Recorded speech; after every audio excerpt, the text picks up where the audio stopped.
So we'll just quickly start in next 2 minutes.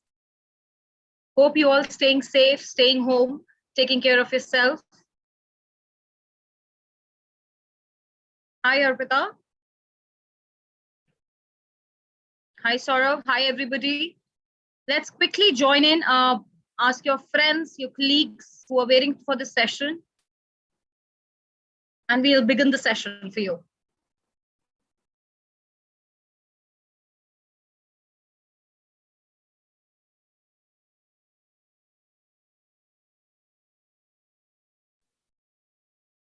A very warm welcome to all of you.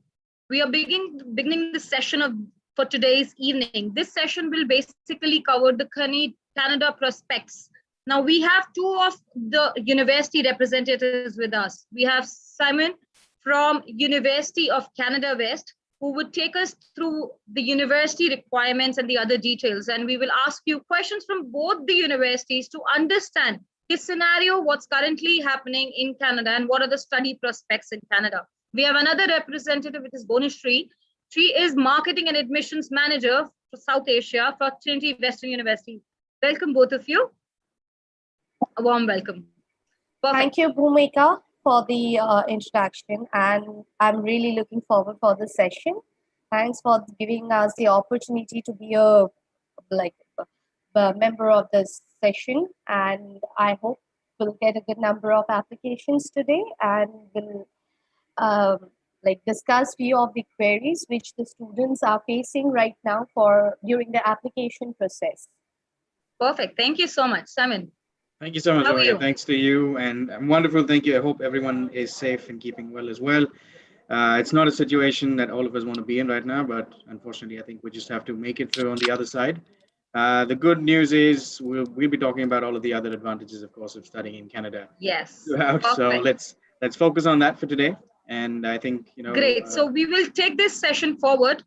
This will be majorly talking about the Canada prospects, nothing on UK. So we will take you towards what are the myths you have. So starting about Canada, we all know there are certain intakes which we have it in Canada. One is currently coming up, which starts in the month of September. The other one is May, which is just beginning up soon in the next month. Then we have January. So Bonushree, a question to you. Why should one choose Canada as a study destination compared to other countries which are providing a post-study work right? Basically, if I see myself that being a student, right, I have to choose between countries. I will always go for a country where there is a good variety of options for me. I'll have the affordable education and living, right? The quality, I'll be checking the quality first, what are kind of degrees they have. Also, I have to check whether the country is student friendly or not, how well I can speak with the students, with the domestic students, whether the country is safe or not. So basically, these are the points which from a student perspective, I'll keep these points in mind, right? We also have to check whether the country have job opportunities or not, whether they have what are the high-tech quality education or not in that country. And if I check all the factors, Canada is the best option because they have given us all these factors, right? So I think if you ask me if I have to go for UK or USA or Canada or Australia, I will always opt for Canada first because of the fee structure, the education, and it is safe for the international students. All right, perfect. Thank you so much, Bonushree. Simon, what is your view about this? Yeah, I feel, it all just boils down to how well a student is able to adapt to the country that they want to travel to. That's the first thing that you'd want to look for. Myself, I was a part of this whole system because I was a foreign student in Australia for a very long time. And then I went to Canada as well. So having looked at both the countries, my opinion is slightly shifted towards Canada for a lot of reasons. Of course, Bonushree had also mentioned a few. I feel it's more or less the multicultural inclusivity that they have in Canada. And also the opportunities are much more right now there because Canada is a growing economy. and it's right next to the US, which is already, of course, a superpower. So they've got a lot of goodies coming in from the US as well. But on its own, Canada, I feel right now is heading in a direction where they will be a number one career spot in the next 5 to 10 years, because they want more immigrants. They want to add more people to the population, and they're offering permanent residencies and citizenships left, right, and center to everybody who's applying right now. So it's a Right. massive plus point if you want to migrate to Canada to go in as a student right now. So I think that's one of the biggest benefits right now. Great. Thank you so much for adding up a great value on this question here. Now, Simon, asking you another question. We've heard a lot of students having a myth that the universities are more expensive than colleges. Both of you are a university based in Vancouver. You both offer business programs, and also I have Bonushree, who has other programs in UG, psychology, and the other courses. So is it really true that the colleges are expensive than the universities? Is it universities are expensive? I mean, you get what you pay for end of the day, but what, if you put it on a scale or a certain calculation that you may have, a college will possibly only give you a certificate or a diploma or maybe something similar to that. But a university will actually give you a degree. So a degree holds a lot more in terms of value, in terms of weightage, and adding more to your profile as well. And that being said, I don't think there's too much of a difference between a college program and a university program. You'll have a very marginal difference, about a few thousands of dollars on the whole. For example, at UCW, most of our programs are priced between 17,000 to 18,000 Canadian dollars per year, right? So that's almost more or less what you would end up paying at a college for a certificate or a diploma, and end up getting a degree instead of a certificate or a diploma. Maybe if Bonushree wants to add something to that, she could possibly go ahead as well. Yeah, I think actually Simon is right that if you are going for a university, you'll get a degree, a certificate. However, if you go for a college, you'll get a certificate of diploma. Or also, I get a lot of questions. There's that TW fee structure is high. At the same time, I give them this thing. Bonushree, we think. Can you just repeat yourself? We just lost your connection in between. Yes, am I audible to you right now? Yes, yes, please. So what I was telling you that yes, university fees is a bit higher, but not that much. You can see that our UG program for a year, it is 22,000. But at the same time, we are giving a mentor to all the students, to international students, so that they can pop up with the environment to understand the assignments and everything. So that's how, that is the reason actually. And also you can see that the university is hugely spread in 157 acres, our main campus. So it's a huge campus, right? So that is the reason the fee structure differs from one university to another university. So it depends on the student whether they are looking for a diploma course or they are looking for a huge, like full-fledged degree course. Yeah, right. You're perfectly right. And another point, very additional to this, what you both said, I also feel there is a cross diversity in the universities, which people don't feel in the colleges. Wherein most of the students, when they enter in the colleges, you will actually find most of the Asian students, which will be more Bangladeshis, Nepalese, Indians. We are spending money just not for this. We are spending money for a cross exposure, cross society experience. Yeah, you're right. I get applications from Afghanistan. I get applications from Pakistan, India, Nepal, Bhutan. In fact, I get a lot of applications actually from Nepal. So when you go to a university, you can actually meet like students from other countries. You can know their dialects, know their environment, right?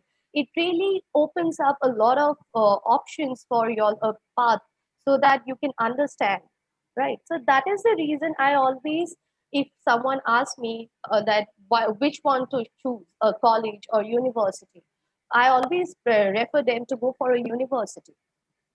Perfect. Thank you so much. I hope many students have a clarity on this. Now, coming back to another question, Bonushree, how should a student plan their applications and what are the parameters one should consider before doing a shortlist of the institution? Because there are so many agents which guide students in different institutions. What should they should consider as a parameter before considering any university to apply with or college to apply? See, if a student is planning for any abroad institute, first of all, they have to research about the course and the college, right? Which is very important. I think a student, before going to the consultant also, before facing agent, they should know where they want to apply, right? Apply as in like the subject, which course they are looking for, right? Secondly, they have to look their marks. Like if they are scoring 60%, they cannot think of applying somewhere it is 70%. Like my my university for PG program, the percentage requirement is 70%, right? We cannot give any student, we cannot consider any student less than that. So, so us to like from a like counselor point of view, us to they should know the requirements of the university, right? Before guiding any student, they should know which course they are looking for, and also they should know about whether they have given the standardized exams like GMAT, GRE, IELTS, TOEFL, right? Which university accept which.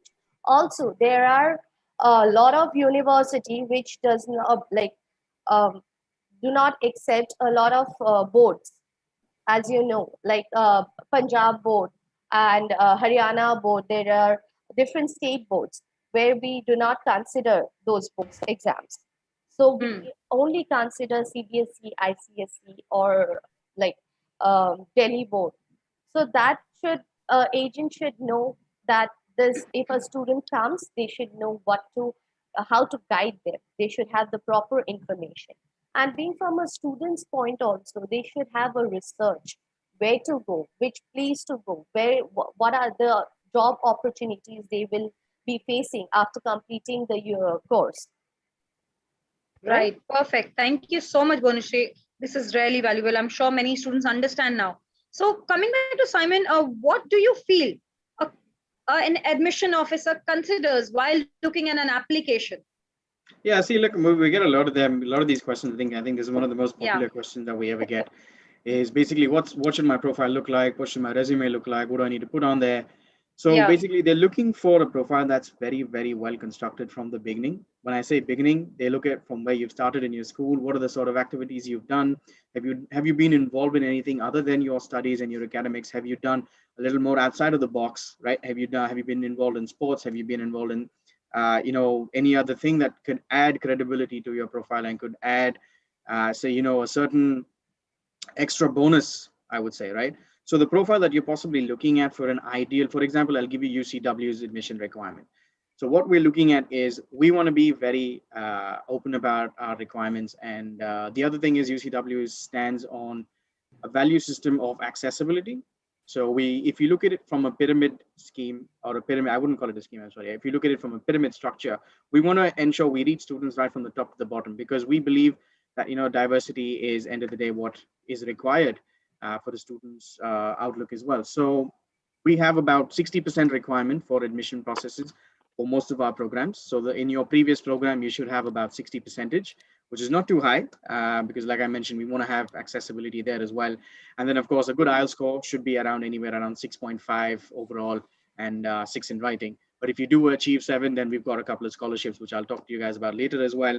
But overall, like I mentioned, if you don't have work experience as well, it's okay. Try and get in some volunteer experience, because in a lot of countries, especially like Canada, wherever you choose to apply, it might not be Canada right now as well. But for example, I'm giving you Canada, they consider voluntary service a huge plus point, right? So if you've been involved in any kind of volunteer service, please include that on your profile as well, because that adds a lot onto your resume as well. So yeah, so basically an admission officer will possibly look at what you've done, how well you've fared in your academics, but bear in mind, not all of the marks go to your academics. Make sure you have a very well overall 360-degree profile with you as well. Right, perfect. Thank you so much. I am sure many students have an answer to this now. So we have another question for Bonishri. Tell me, I am really curious to know about this. Many students understand that only Ontario is the place where one should study. That's major concern. So when they go to the agents, when they go to their own understanding, they want to go to Ontario. So does a location play a very important role for a student? And is only Ontario the best place to study? Bhumika, I think location plays a very a very important role while a student is choosing the university. because the combination of the location with the university is extremely powerful while making a difference. Like it makes a positive difference in students' career, right? Once I if a student completes their degree from Vancouver, of course they will look for a job near in the same area, right? So I think it is very important to keep in mind while a student is looking for abroad studies to keep in mind the location factor. And no, it is nothing like that. Ontario is the place where the student should like uh, base like will get a job there. Even in Vancouver, also there are lots of jobs. In fact, we have on-campus jobs for the students while completing their course. They can uh, they get jobs before they complete their. We have a placement. We have tie-ups with multinational companies. Right before they complete their course, they have jobs with them, which is in Vancouver. Right. So Perfect, yeah. perfect. Can I add Simon, something to can that? you just add something Yes. on you to this, please? Yeah, thank you so much. I was just going to add something that I'm just Yeah, going to share my screen really quick. I hope please. everybody can see my screen. I've got a couple of paragraphs that have actually been pulled out of some of the official government websites and some press releases done by the British Columbia government. If you focus on the center paragraph, it says the BC government wants to add about 1 million jobs in the next 7 years, right? So the reason they actually put out this statement is because they feel that they need to add about 300,000 new jobs, and about 600,000 people will officially permanently leave the workforce. The reason this is because a lot of people migrated to British Columbia and Vancouver in the 80s and the 90s, right? And a lot of them are now going to permanently leave the workforce. So that's a massive gap that needs to be filled. So if you ask anybody right now who's in Canada or who's possibly looking to come to Canada as well, they tell you BC is currently sitting at the top of their career destination because of the number one reason being that there's going to be a lot more jobs that are going to open up in BC when you compare it to Ontario and a couple of other provinces as well. So if you're looking to Canada and if you're looking at a job perspective, eventually to settle down, I'm sorry, Vancouver is the place to go. Oh, perfect. The statistics really help to in future what kind of programs one should look at and what locations. And I'm sure in addition to this, climate also plays very important role in Vancouver because it's better than Ontario. Can you Yeah, tell absolutely. us something on this as well? Definitely. See, I've got a couple of things to talk about here as well. Sure. So with Vancouver, I'm not saying it's not going to be cold. All of Canada is cold, right? But like Vancouver gives you a certain LA Um, vibe. can you just make it a full size? Some students are Yeah, yeah, saying yeah, that, yeah, yeah. yes, No please. problem. Just give me 1 second. I'm just going to move this around a little bit. Slideshow, just on Yeah, the I bottom got it. there. Okay. Is this better? Yes. Okay, Thank you excellent. so So much. no Thanks, Eman. problem. Like I was saying earlier, Vancouver has got so much to offer because number one, it's a cosmopolitan city.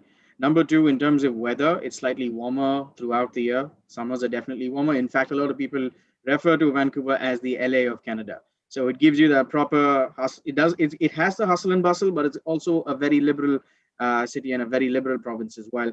So I think weather is definitely slightly warmer, but of course, it also has a lot of snow to offer. So during the breaks, a lot of our students head out into the outdoors because there's a lot of adventure things that they can do during their breaks and during their planned semester breaks and stuff as well. So overall, yeah, I think BC sits at a very good position for your overall development as a student as well. Perfect. Thank you so much. I hope students are helpful with this information because there are opportunities available in British Columbia. It's not that. And when you have your own family, friends, colleagues there and you do your research about it, you need to also understand the growing sector. And as well as when you look at immigrating there, many students also find out that currently British Columbia is offering a lot of pathways to students applying for jobs there. So that is again an added advantage when one can find this information as well. So coming back to another question, there is a myth that one has on co-op Bonushree that colleges only offer co-op programs and there are no other co-op programs available in the university. Is that true?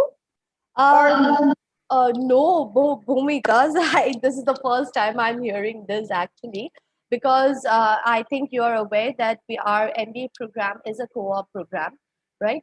But I think UC Canada West also have a co-op program. If I'm not wrong, I have heard from few of the people from the same industry. So yes, but I think our international students do not have the basic idea about what is co-op program, right? They get Right. confused with other programs. So it is totally different. For an international student, co-op program really benefits them because at the same time during the course they can work, that also paid work, right? After their for a fresher, when they complete their course, they also have with them a work experience. So that really helps the international student later on in their PR thing, work visa and all. So I think basically the student should understand first what is co-op, what are the benefits of co-op, and I always tell students to go through to research about any course before you apply, right? uh, Right. so yes, co-op. If you want, I can give like I'll just give you a brief about what is co-op program. Usually, Sure. Please go ahead.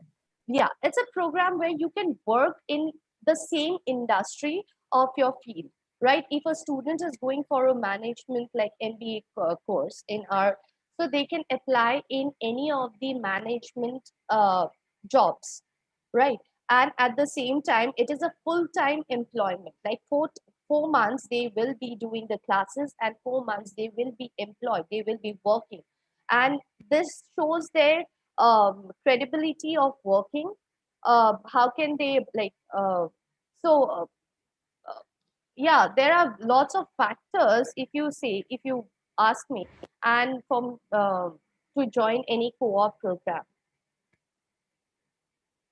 All right, perfect. Thank you so much. Thank you so much, Banushree, for adding up the value on this again. We have certain more questions around it. There are some students who have asked this question. Let's come up to a few questions side by side. Is 15 years formal education important or accepted in universities in Canada or colleges, perhaps, on another side of the set of questions which one has asked, or 16 years formal education is the only requirement? Simon, can you just answer this I question, don't please? no, I don't think that's the only requirement because we definitely accept students with 15 years as well. A couple of other things that you want to also keep in mind is that don't look at it from a very stringent point of view because, of course, Canada's got good quality of education, but at the same time, like I mentioned, they're very welcoming also at the same time. So they're not going to, UCW especially is not going to look at the number of years that you've studied. Neither are we going to look at the number of backlogs you had or the number of gap years that you have as well. Right. So the whole thing sort of adds up to be a little more lenient as well. But I don't think 16 years is a mandate. Of course, some universities do require you to have 16 years, but I don't think it's a mandate across the entire country. It's very specific to a university. Perfect. Thank you so much. So another one question we want to ask is that what is the major difference between colleges and universities under the business programs? If you can just throw some light, what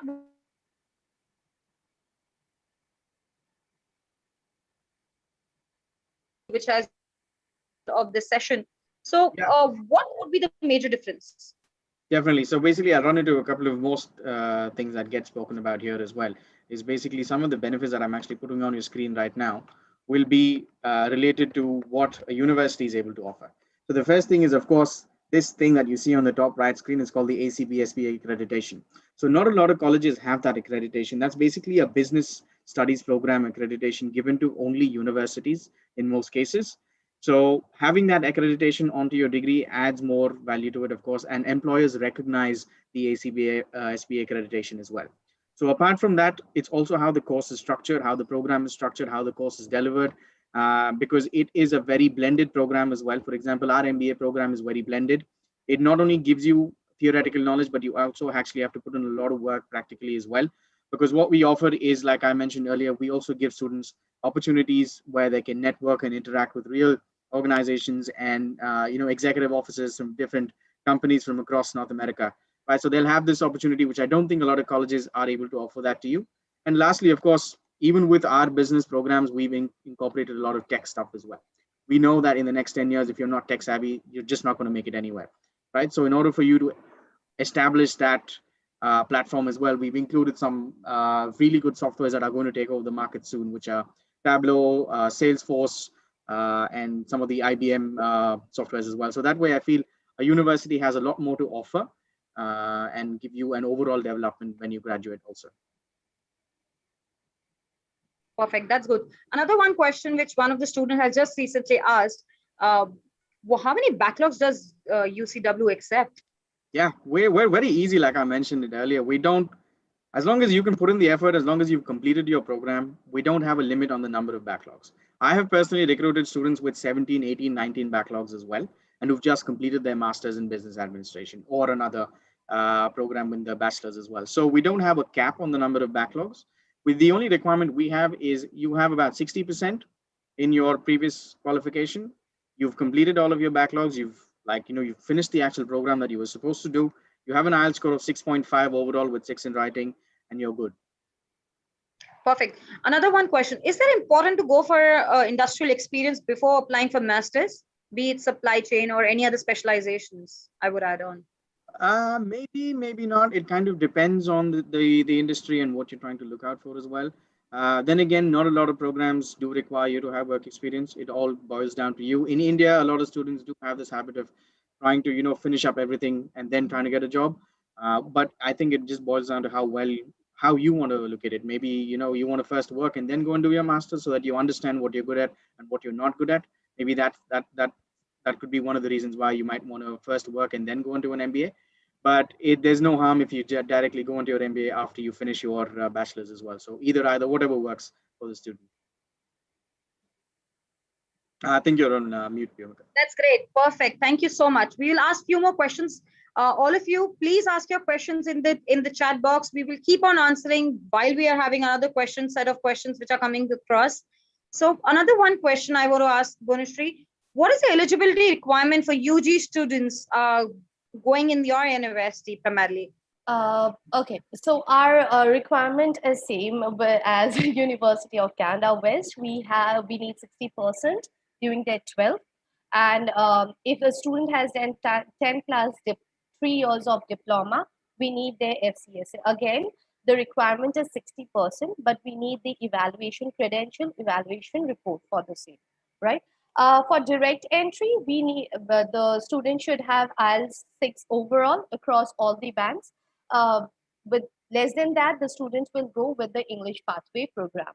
We also accept PT and Duolingo right now. And if anyone specially scores 6 overall with 5.5 in writing module, they'll be going with a special program designed for international students, that is U1. It is a university transition program where for the first 2 semesters, the student will be studying all the papers.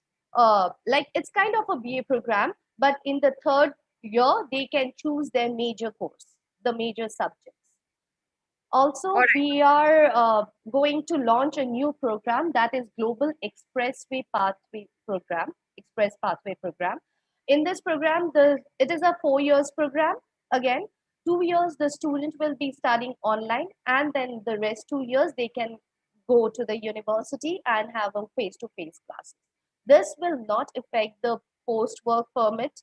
Also, they can do the online classes from Canada itself. It is not necessary that they have to stay in their home country and do the classes.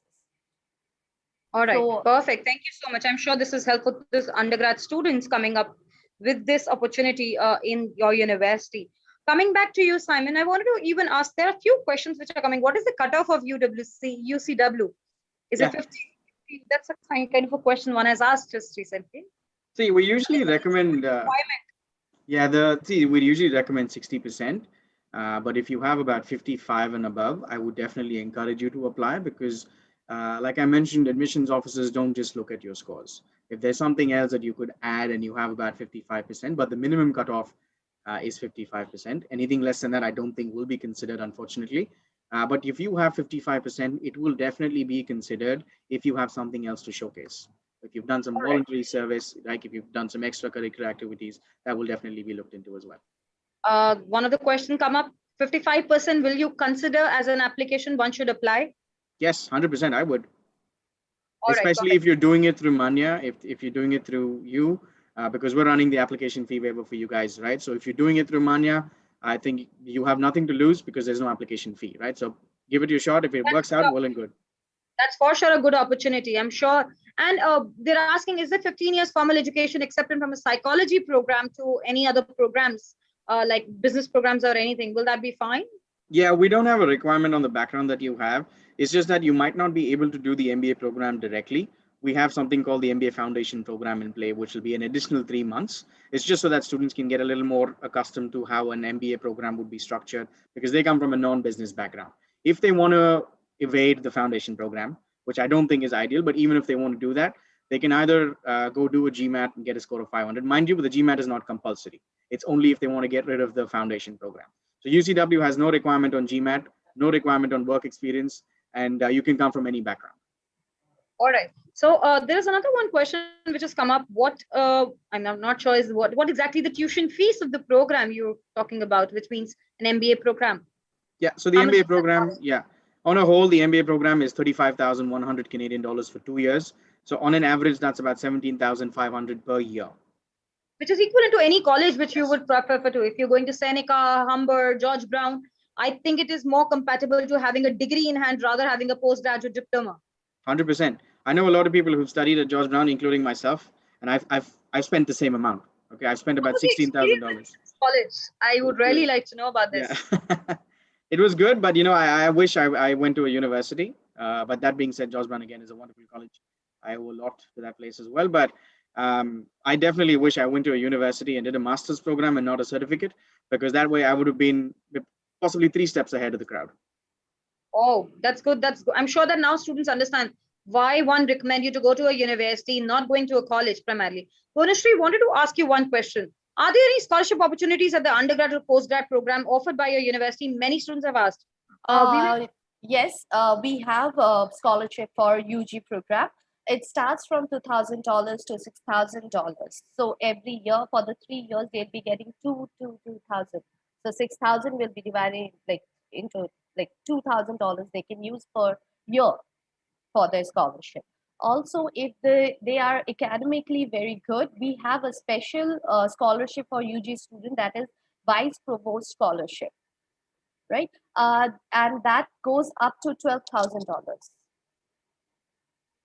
So it is, I recommend all the students to submit or with the transcript if they have done any extracurricular activities, like they have done good with their arts or physical education, do submit the certificates with them.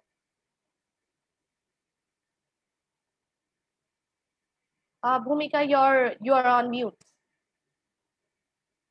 Simon, can you just throw some light on the scholarship opportunities available at UCW? Thank you. Just going back to my screen again. Just give me 1 second, yeah, please. Sure. Please do.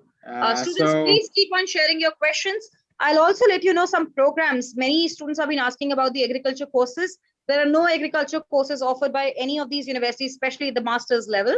So we apologize for this, but we will share more information on the other universities in the end of this session. Probably you're looking at. We would majorly talking about the business program, the other programs, especially in undergraduate studies.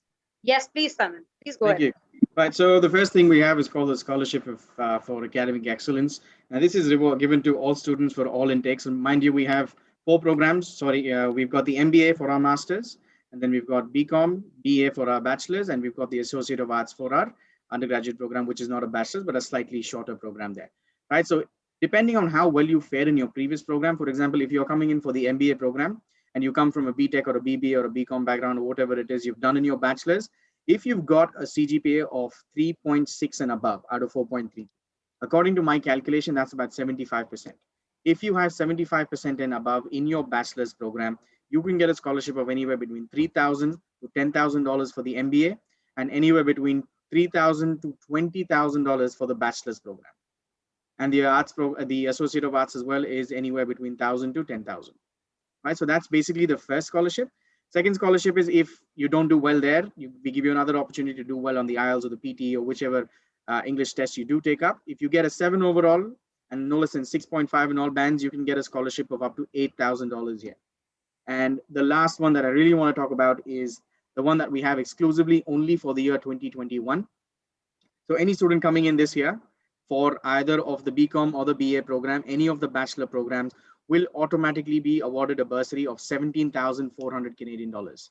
So that's almost 1 year, full year's tuition fee that is being waived off, but the student has to come either this year in July or the October intakes, right? It will automatically be given to them. There's no form, there's no essay. We don't need any of that, right? So that will automatically be given to the students. So that way we've got a lot more scholarships, but I'm not going to get into detail of too many of those. If they want to know more about it, they can get in touch with you guys and you guys can possibly help them. Oh, we will help them. I'm sure we will help them in that prospect as well. So anything on the scholarship, students, please get in touch with Manya, the Princeton Review, to have you more information on the scholarship offered by both the universities, University of Canada, Western Trinity, West University, located in British Columbia. Coming back to you, Bhuvneshri, I want to know one question, which is very, very important. Looking at the current travel restrictions impacting the student decision, what are the quarantine plan one has to look for? Because many students are worried. The classes are offered online. Should they travel? Shouldn't they travel? What are the kind of universities helping them to arrange their accommodation? Can you just throw some light on this as well? Yeah. Because it's a lot of confusion in students' mind as well. Yes. So if any student is going for main take as of now, the classes are online again. But yes, the university will, if they are planning to travel, the university, the student needs to submit the quarantine plan to us. Once we check the quarantine plan, we will issue the travel letter for them, with which they can travel to Canada, right? And after they complete their quarantine period, they can come in contact with the university and they will help them out with the classes.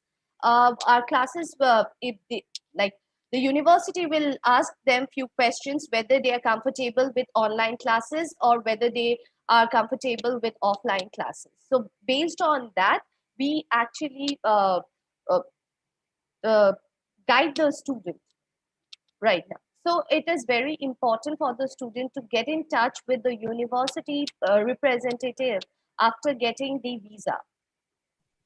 All right. Before they travel. Yes. Great. So Simon, coming back to you, there is another one question I want to ask. What is your viewpoint towards the current government and the policies government is implementing for the international students? And how do you feel they benefit to the international students? Are they towards very positive, looking at entering international students to it? I think the government right now has never been better in terms of the policies relating to international students and immigration in general, because right now the Trudeau government is very liberal. They like immigrants, they like foreign workers, they like foreign students. They want more people from different nationalities coming in and calling Canada their home. So I think right now is possibly the most ideal time for you to travel to Canada, either as a student or even if you're looking to migrate for that reason. But because most of you are looking to go in as students, I think right now is the perfect time, because like I mentioned earlier, in the next few years, Canada is just going to boom and there's going to be so much more for you to do when it's ready for you, when it's time for you to enter the workforce, when it's time for you to start working, when you graduate and stuff. So in the next 3 years, 4 years, I think Canada will be in a position where there'll be a lot more opportunities for everybody coming in right now. So speaking of the policies, of course, it's never been more favorable than this today, because a lot of pathways have been created, a lot of different programs have been created for students to eventually migrate and call themselves Canadians end of the day. So I think overall, if you're looking at it right now, is a very good time if you're considering Canada. Perfect. Thank you so much. I'm sure that looking at the current scenario, offering so many job opportunities, pathway, which has recently been announced that they're offering about 90,000 students as a pathway to direct PR. There are a lot of opportunities available for the international students in Canada right now. And also adding to this, right now, if you look at the permanent residency opportunities, although we are not a PR consultant, but we can surely let the students know that there are a huge number of opportunities available, talking about the express entry and other scenario which students can apply through after completing of the program and applying for a PR, which is temporary residency, as a post-study work right opportunities. So what are the post-study work right opportunities for the students who are going for 16 years of program? If one can let us know, Simon, probably you can let us know on this, 16 months or 18 months, what kind of an extension do a student get on that? Yeah, see, basically it sort of fits in with the duration of the program that you choose also. With UCW, for example, all of our programs are 3 years post-study work visa eligible, because you do a minimum of 2 years. So every 2 years that you do, you get 3 years of your post-study work permit. But if you do a 1 year program, bear in mind, you might only get 1 year. right? So it is recommended that you go for a full-fledged program at a university, do 2 years so that you get 3 years of your post-study work permit as well. That way you have a guaranteed system in place where you will be in Canada for 5 years, you study for the first 2 years, and you work for the next 3 years, which eventually I think will help you get settled down and get yourself a PR as well. Like, again, we don't know too much of the PR stuff because we're not PR consultants, but from a very general angle, from what the trend has been right now, most students come in for a 2-year program, end up taking the 3-year post-study work permit and making use of it fully because they can add Canadian experience as well to their profile within those 3 years, and then eventually they look at a PR from there onward. All right, perfect. Thank you so much. I'm sure this is helpful to the students again. Coming back to Bonushree, you here, what are the right timelines for students to start applying for the universities for September intake? Do you still have any options available for the current September intake? Yes, we have. We are accepting applications for September intake. Also, our MBA program is like we start classes every month. So a student, if they are looking for May summer intake, also we are accepting applications for the same. So the student can start their classes if they are thinking that they are late for the summer intake. No, for MBA program they are not late. They can apply right now. Their classes will be starting from July or August. It depends on the student how comfortable they are to start, when they are comfortable to start, right? Also, our September intake, we are accepting applications. You know the requirements. So for UG, it is 60%. For PG students, it is 70%, or 3GP. So it is 60%, you said, if I'm not wrong, 60% for the UG students. Yes, UG student, it is 60%. Can you let us know what are the kind of programs offered by the university at the UG level primarily? Because there are many students at the UG level which are asking many questions across. Just hold on for a second. I think I have the sheet. So if you can you see my screen? About to be shared, please. Yeah. Bonushree, it's a blank screen. Yes, now it is. Yeah. So we have all the management Bachelor of Business Administrative course. We have education Bachelor of Education. We have fine arts, science, computer science courses. We also have a human kinetic course for bachelor student. Students from physical education background, they can opt for this course. Also, you can see the requirements at the right hand side. That is 60%. Our IELTS requirement is 6 bands. PT is 61 and Duolingo is 110 for direct entry. Anyone scoring less than that will go with English Pathway program. Perfect. So I think a lot of questions around the bachelor's program. So bachelor's of fine arts, science. What are specializations are offered in science programs? If you can just let us know. So we have biotechnology, we have computer science, we have Bachelor of Physics, Bachelor of Chemistry, Bachelor of Biology. So we cover all the area of science. We have arts courses also, Bachelor of Sociology, Psychology. If anyone is interested for management courses, they can go for BBA in accounting or in finance. We have human resource course, like a major course. Like if a student wants to go for wants to take an honors, they can go for those courses. As you can see, that Bachelor of Business Administrative, a lot of students, they are looking for marketing specialization. So they can opt for this course again.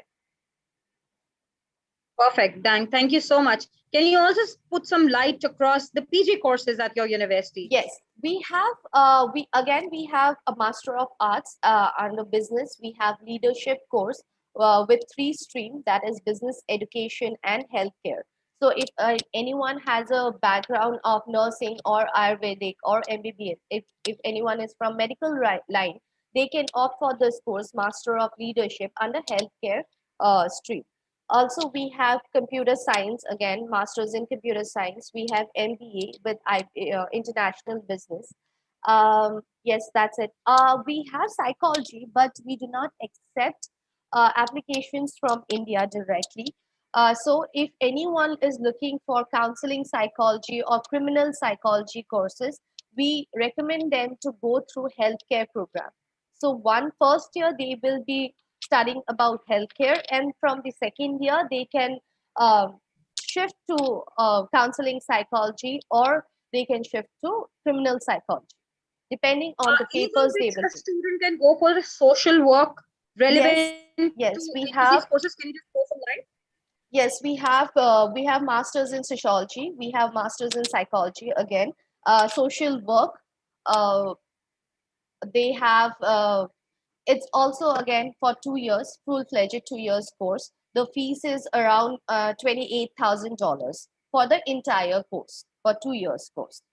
Perfect. So anyone who is looking for social work, something relevant to the health service sector, so you can actually look at the university, which is Trinity Western University's away. Location is Vancouver side of British Columbia primarily. You can actually opt for it. The requirements are being mentioned here. I'm sure this is a good opportunity for you all. There are certain questions around the food sciences and the engineering courses. Anything with your university offering at a master's level, any engineering courses? Gonishri, any Yes. engineering relevant or IT relevant programs? Yes, a student, if they want to go for IT program, like we have Masters of Computer Science, but we do not have any specific program for electrical background or anything like that. So you if do have a Masters of Computer Science. What is the yes, requirement of Masters of Computer Science? it's same. It's 70%, which is equivalent to around like 3 GPA. The requirement is same as you can see in the stream. The IELTS is 7 across all the bands. PT is 67 and 120 for Duolingo for direct entry. Anyone scoring less than this will go with English Pathway program. Perfect. Thank you so much. I'm sure many students were helpful about it because students have been asking about courses like computer science, engineering, because there is a demand of our students looking for this such courses. And apart from this, business programs another value to it. We have MBA program here, we have arts, and I'm sure some students are asking about the biotechnology and pharmaceutical sciences. There are relevant programs like MA, healthcare, linguistics, and the other courses. And even if you're looking at business side of courses, you can look at it. Can you just let us know the requirements of psychology studies background programs for the Indian students? Is So, there? yes. Bhumika, my university gives first preference to the domestic students here, for especially for counseling psychology or criminal psychology course. So, if a student has the academically, they should be very good. I think they should be above 80%, because in 2019 I have got an application for counseling psychology, and that student was academically very good. She scored 89%, and that's how she got the offer directly. Otherwise, we do not accept any applications below 80%, especially for counseling psychology and criminal psychology. Perfect. Thank you so much. Coming back to you, Simon, if you can also throw a slide about the undergraduate and postgraduate requirements, which will actually help students a lot here. Rather, they look at any other questions coming up just for the requirements. So if you can just share some. Yeah, I'll quickly run into the programs that we have. Like I mentioned earlier, we're a very business and management focused university. Yes. Our primary program and the most popular one that we have is our MBA program, right? So the MBA program is a 2-year program, like I mentioned earlier, is largely focused on finance, leadership, and marketing. These are the 3 areas of focus. A lot of students coming from BCom, BBA backgrounds would want to do this, but we also encourage students from engineering backgrounds to come up here, because if they want to scale up their career, move into a managerial position or a leadership position, the MBA program sort of sits in very well with these kind of students as well. So like I mentioned earlier, a lot of other components apart from marketing, leadership, and finance, there's a lot of digital components as well. 35,100 Canadian dollars for 2 years, roughly about $17,000 per year. Entry requirements. So basically students will have to have an IELTS score of 6.5 overall, with no less than 6 in writing, and have at least one of the following: either a GMAT, either work experience of 3 years as a manager, or if you come from a BBA or a BCom background with 72%, or if you have a Canadian professional designation or equivalent like a CA, CPA, etc. In case you don't have any one of these 4 requirements, we will still give you a consideration where you can come in and apply for something called the MBA Foundation program, which is an additional 3 months. More or less, it is beneficial for everybody doing the MBA program. Additional 3 months, but here the cutoff is 55%, right? So the minimum you need is 55%. Any background, no backlogs, no math, whatever it is, we're not going to look at. all of those things. The only thing we need to know is you've gotten 55% in your undergrad program, and you've cleared everything, right? And now you're looking to move into the MBA program by doing the foundation for an additional 3 months. That's the MBA program. Now, the other programs that we have are basically the undergraduate programs. We have 3 programs. Primarily, first one, the most popular one again, is our BCom program. 4-year program, 69,000 Canadian dollars for 4 years, roughly about $18,000 per year, right? But right now, because of the bursary, the fees is only $52,000 for 4 years. So automatically $18,000 is being waived off for the students. Second program is Bachelor of Arts in Business Communication. Somebody looking for, like a mass media communication, public relations, professional writing, journalism. This is the course and the program that you're supposed to look at. And of course, the last one that we have is a 2-year shortened program of the Associate of Arts, where it covers a lot of important aspects for you to enter the business world, where you don't want to study for too long. If you feel you're ready for the, for to begin work, the AA program sits very well with those students as well, because it covers a lot of these areas of focus. So there's not too much you need to worry about, because you can get an entry-level job as soon as you finish the Associate of Arts program with us, right? And the entry requirements, is same across the board for UG again, 55% in your 10+2, right? 6.5 overall in your IELTS with no less than 6 in writing. In case you don't meet the IELTS requirement, the University Access Program for an additional 3 months will be added to your program. Barring that, I think it's fairly easy for students to apply to one of our programs here. Okay. What is the last deadline to apply for the coming intake? So we have 2 intakes. Yeah, we have 2 intakes remaining. We usually have 4 every year. We have January, April, July, and October. So we're already out with January and April. That's on the way. July applications close on June 10th. But considering the amount of time it's taking for you guys to apply and get a visa done, I think the earlier the better would be the cause here. And for October, the deadline is July 31st. Perfect. So we still have time. If the students are still planning to go for it and they do not require a GMAT primarily or a GRE, you can still apply for these courses. There is a question from one of the students. Sir, I'm a background from engineering. If I haven't given a GRE or I haven't taken a GRE and don't have a work experience, can I apply for an MBA program? Brilliant question. 100% you can. Like I mentioned earlier, the MBA program, all we need is one of these 4. In case you don't have this 4, you will have to do the MBA Foundation program, which is basically more or less, you will be given an offer for MBA Foundation plus MBA, which means you can apply for a visa with this entire program, fly to Canada, do your foundation program there, and then move into the rest of your program. Perfect. Thank you so much. I think that was helpful to the student. I would take you towards another one of the question. So, Bonushree, there are undergraduate courses which are available for students. When you talk about psychology, what kind of median do you feel that a BA graduate can get in the salary package after completing the program? If the starting salary of any graduate in Canada will start around 55,000, right? It will go up to it starts around 55,000. So if you ask for a psychology student specifically, I do not get a lot of application from Indian students actually. So our first preference, as I said, it is domestic students again for psychology student. But you can try. I can try to see if the academic is really good of any student. If I get academically a more than 80% or 85%, I can try for that. But it's very difficult in our university to get through psychology programs. All right. So, Simon, if you can just let us know, what are the average salary packages after completing of the MBA program from UCW? Yeah, good question.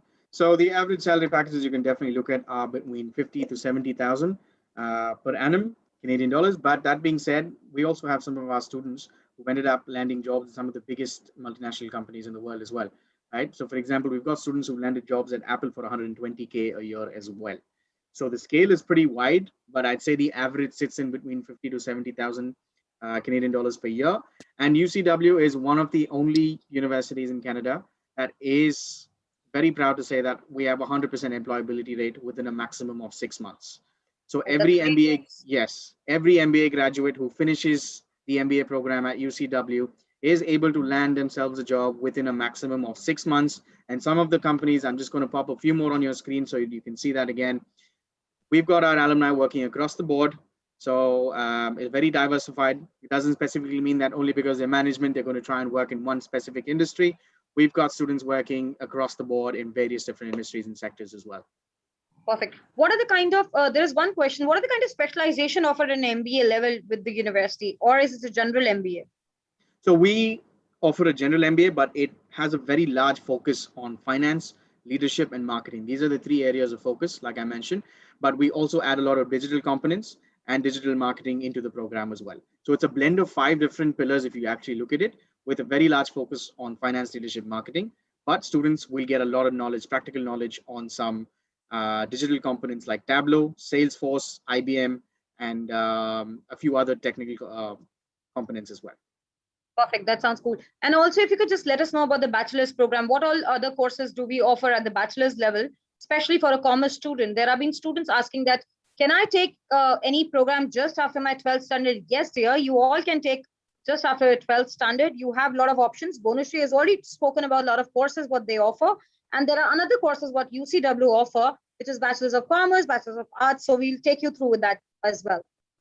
Please go ahead. So BCom program, like I mentioned, I think it's a 4-year program. Unlike India, it's not for 3 years. It's a 4-year program here, but it's got a lot more to offer, like I mentioned, and it is an accredited program. It gives you a compiled experience or a learning experience, both theoretical and practical, and there's a lot of case studies, theories. So it's not very focused on one particular mode of delivery as well. Now, I'll reiterate this again for everybody on this call. If you're applying for the BCom or the BA program this year to UCW, there is an automatic bursary of 17,400 Canadian dollars being awarded to you automatically, right? So there's nothing you need to do. Just apply. If you get admission, you will automatically be given a bursary of 17,400, which is more or less like a scholarship, which will be waived off from your entire tuition fee, right? So that's for the BCom and the BA program only, right? With the AA program, it's a 2-year shortened program, but it covers all of these things that you see on your screen again. So anybody looking to enter the workforce by just doing some minimal study for 2 years, this sort of program is ideal for those students, right? But if anybody wants to put in the effort and wants to go on for 4 years, then the BCom and the BA program is well fitted for them. If a student does not have mathematics, can they still get into the program, bachelor programs? Because 100%. there is, yes, 100%. We don't have a requirement of any subject. You can come from a commerce background. You can come from a biology, physics, with whatever you've added. It does not matter with terms of our admission, as long as you meet the entry requirement, which is 55% overall in your 12th, right? And if you don't have that, then unfortunately you won't be able to get in. But if you definitely meet the 55% mark and the 6.5 overall IELTS with 6 in writing, you're through. That's all we need. Perfect. Thank you. Bonushree, can you also throw some light on, is there any mandate requirement for mathematics at the undergraduate programs? No, we do not have any such requirements. So a student from any background, like if a student from arts background, I don't know, who does not have a maths in their 12th, they can apply for a Bachelor of Business Management course, right? Because we have a paper of maths in our course. Perfect. Thank you so much. There's a very important question I want to ask if you both can put some light on. Simon, to you. This question is because we are coming to the end of the session and we will answer a few questions and take up the Q&A round after this. So recently, the government have actually announced a change of institution restrictions, which are coming in light through, right? Wanted to understand what is it all about and how does this help to the students? Because there's a lot of myth around it that we can change an institution landing there. There are a lot of agents outside the outside Canada which let you help you changing the institution. What is it all about and what are the restrictions government is putting across? So, it's been a very, for lack of better words, I'd say dirty practice that has been going on for the last few years of coming there and switching off to another college. But now the government is tightening those things up. And I think it's for the better of everybody applying as well. Because usually what it did was a lot of students would come with an intention not to study, but they would get into a university because they would get accepted and a visa was more or less a sure shot with that. But with you switching a college right now, it's become very difficult because you have to submit the entire application again. So first and foremost, you can't get away with the same application anymore. You have to put in a new application if you switch in your university or your college or whatever. And if your college is not on the DLI, it's going to be even more problematic, right? You can, if you choose to go to a college or a university or whatever it is that you feel you'll be less burdened with, and you can possibly, not get away with not studying. The DLI, if it's not a DLI, it's going to be 10 times more difficult for you to even get a permit in the first place. Everything has to be now communicated to the government, raised via web form, via the IRCC's website. So they have to be notified of every single change that happens, either to your permit, to your course, to your program, to your study, whatever it is of your, residing in Canada. If there's any change to it, has to be notified, and there will be another decision made on your application. So I think, it's very important for students to understand that it's for their own good, that they need to know that when you come to Canada on a visa to study in a certain institution or a university, you go through with that, because that will be good for you in the long run. You'll get your post-study work visa. You won't be banned from Canada, because there are chances that you can be banned from Canada if you sort of don't adhere to these rules as well. So play it safe, play it nice. You can still work while you study. A lot of students want to work while they study. Canada gives you the liberty of working for 20 hours a week, which I think is very sufficient, and you can definitely pull through with that as well. So there's no need of trying to look elsewhere. We're trying to switch to a college after you get accepted into a university, because a university, like I mentioned again, will hold a lot more value into your profile also. So if you're considering changing programs, if this is your, I know a lot of students don't want to do this, but if this is your path, please try not doing this, because you might get banned from Canada and ever applying for a visa to Canada ever again.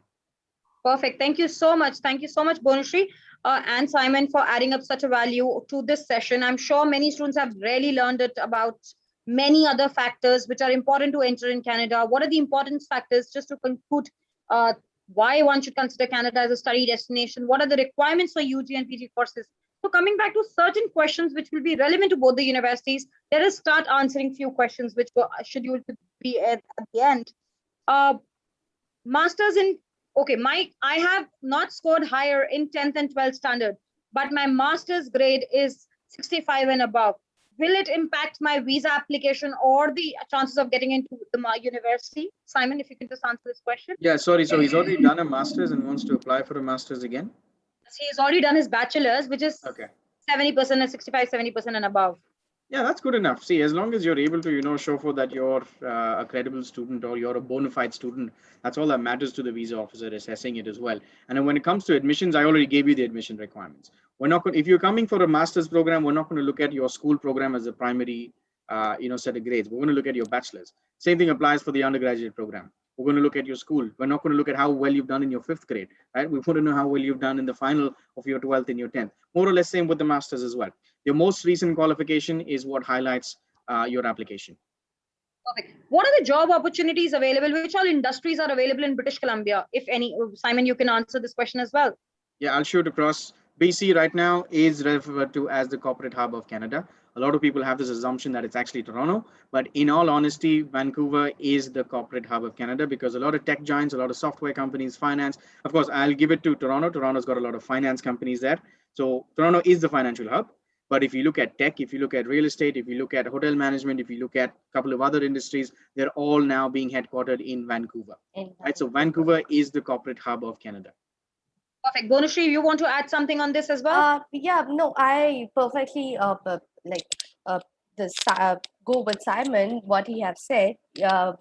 I think student really looks up more of Toronto than Vancouver, but yes, when you visit Canada, I think student gets the idea, right? Sitting here or speaking to your agent tells you. I think students should research about the place where they want to go. It is very important. I do not counsel any student directly, right? I talk to the agent. So for me, if I have to speak with the agent, my first question is, why do you want to go to Toronto, or why do you want to go to Vancouver? They should have a answer for that, right? So I think, yes, whatever Simon has said, I will go with that in this fact. Perfect. Thank you so much. I have another one question which is important. Now, the student has asked, I've already done my master's in India. Can I again go for another master's in Canada? For double masters is a bit difficult for visa actually. So I will not recommend any student to go for a double masters for Canada. But my university does not accept double masters. Perfect. Simon, if you can just also put some light towards it. Yeah, I'll add something to that. So basically, when you say double masters, as long as you're switching from one, and when I mean switching, I mean progressing. So it has to be on a ladder. If you're coming from an MCOM or from an MSc, but now you want to become a manager and you want to move into a leadership role, you want to do an MBA, that sort of a thing fits in. But you've already done an MBA, please don't apply for another MBA because your visa is going to get refused. If you're showing some sort of progress on your career ladder, that's when I think you'll be able to justify that you want to do an MBA in Canada, right? So if you put it on a scale of a ladder, if it looks like progress, go ahead. If it doesn't look like progress, if it looks like it's more or less the same thing again, I wouldn't advise it. Okay. Another question by one of the student, Hemant. He's asked, what are the factors one should consider Canada versus USA? So USA also offers additional post-study work, right? What are the advantages in Canada? Simple opportunity. Simple. It doesn't get any better than that. The wide variety of opportunities that's being offered in Canada right now is not being offered anywhere else in the world. Right. And also to add up to this, most of the countries were banned international students, especially last year, when only Canada was supporting students with offering $1,500 to the students who were not earning anything as a part-time job. Also, they supported students coming and landing to the country. Currently, just 1 month, they have banned the flights, although there are third route which one can take, which is the via flights one can opt. So most of the countries which are not in favor of connecting with the international students, especially coming from India, they actually supported Indian students and international students primarily, after which most of the other countries followed the same, but USA did not in that sense. So it's an added advantage that actually Indians been a lot of advantage while they enter in Canada. And also a lot of community factors also come in consideration when you actually offer Canada as a choice of study destination. Perfect. So we have certain other questions to this as well. I'll just ask some more questions which could probably be answerable. Just give me 1 second. Let me just ask. I have completed a BA program. Will it be better to go for a PG diploma or an MBA degree? Bonushree, if you can just add this question, answer this question. Sorry, I have completed my BBA course, so is it BBA? So is it better to do a PG diploma or is it better to do an MBA degree? Again, I'll recommend him to go for a full-fledged course rather than diploma, right? So I will suggest him to go for MBA, full-fledged degree course. And we do not have, in my university, we do not have any diploma course. Great, perfect. Thank you so much. Another question, Simon. A student is asking that I have done a BTech computer science in 2016, 66% with 2.6 years work experience as a software engineer. I have a career gap of 1.5 year from 2016 to 18. Wish to go for an MBA program. What do you suggest? Will my gap be a concern? And will I be eligible for an MBA directly? You'll definitely be eligible as long as you're able to show forth what you've done in those 1.5 years, as long as it's justifiable. We're not going to ask you what if it was a personal reason, if it was an emergency, right? For whatever reason, if you have a gap, if you're able to justify that, we don't have a limit on the number of gap years as well. For example, if we have a lot of students who graduated in 2010, 2011, right? We refer to them as mature students. And now they want to come back for an MBA program. We've accepted those students. They have completed their programs with us. So we don't have a limit on the number of gap years. So that's definitely not an issue in terms of admission. In terms of visa as well, if you're able to justify the same thing and show progress, like I mentioned earlier, shouldn't be an issue there as well. Perfect. I am sure that the student has got their answer. Another question is, Bonushree, I'm studying in Bachelor's of Mechanical Engineering third year with 92%, but my still in the second semester, some subjects are left. Can I still apply for my master's because my 7th semester results are still awaiting? Yes, you can apply for a master MBA program, any master's course actually. You will get a conditional offer letter. After you complete your course, you can submit your semester exams transcript and we will give you an unconditional offer letter through which you can make the fees payment. Perfect. Thank you so much. I'm sure this is helpful. Another question to UCW. I'm so sorry, the students. When are the deadlines application starts for January intake? As soon as possible, because seats are going to fill up. Now that everybody's looking to Canada, I think, it's going to be filled up at a much quicker rate than expected. So admissions are underway. If you have everything in place, if you have all of your documents ready, I think you should actually start your application as soon as possible and have everything ready in time for January. Because the deadline, I'd probably say, if you look at a deadline, it may be August or September, depending on the number of seats again. Like I mentioned, it's a very limited program. There's not too many seats that we can offer every semester. Although we have it 4 times a year, each semester has a limited capacity. So if you're on time, if you have everything in ready to go with the application, you should possibly even get an offer letter from us within 3 to 7 days as well. So if you have everything ready, I think right now is a good time to go. Perfect, great. So Bonishri, one more question. A student has asked, probably both of you can answer this. I have done my B Pharma. So should I prefer Masters of Pharmacy or I can go for MBA as well? Am I eligible for an MBA program? Okay, so if the student has done B Pharma, then he can also apply for MA Leadership under healthcare program, right? Which is related again to a medical course. Also, if he's looking for MBA, we can accept the application if he's eligible for the same. The requirement is again 70% overall or 3 GPA.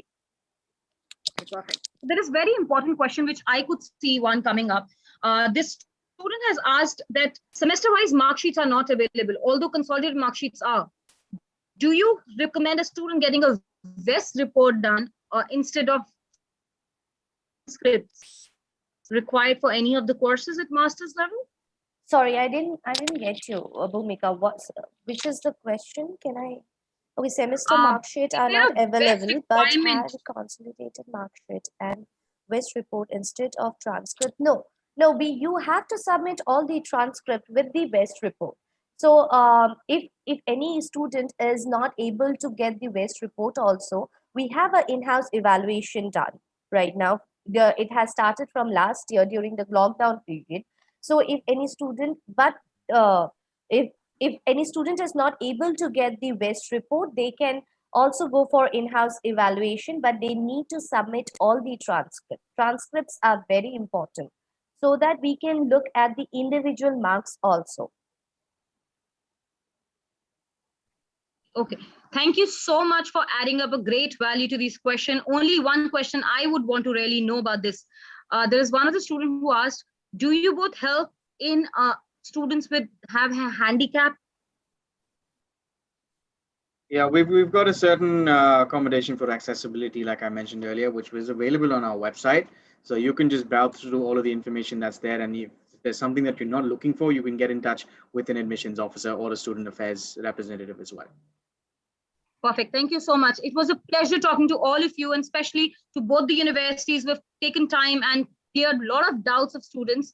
We'll come back with another session talking about more in detail about the course requirements, about what and the course study which is based on. Thank you so much taking out time. Please guys stay safe, stay home. We will be back with another session answering all the questions. We understand there were tons of questions coming across we could not answer today. We have another session coming up just after this at 7:50, which begins at 8 o'clock. So stay tuned to another Canada session, which will be covering up other universities and prospects towards engineering and IT courses, which may help you in future. Thank you so much, Simon, for taking our time, and Bonishri as well. Thanks so much, guys. Thank you so much, Bhumika, and the rest of the Manya team as well. Enjoy, guys. Have a good weekend. Thank you. Thank you so much. Thank you, Bhumika.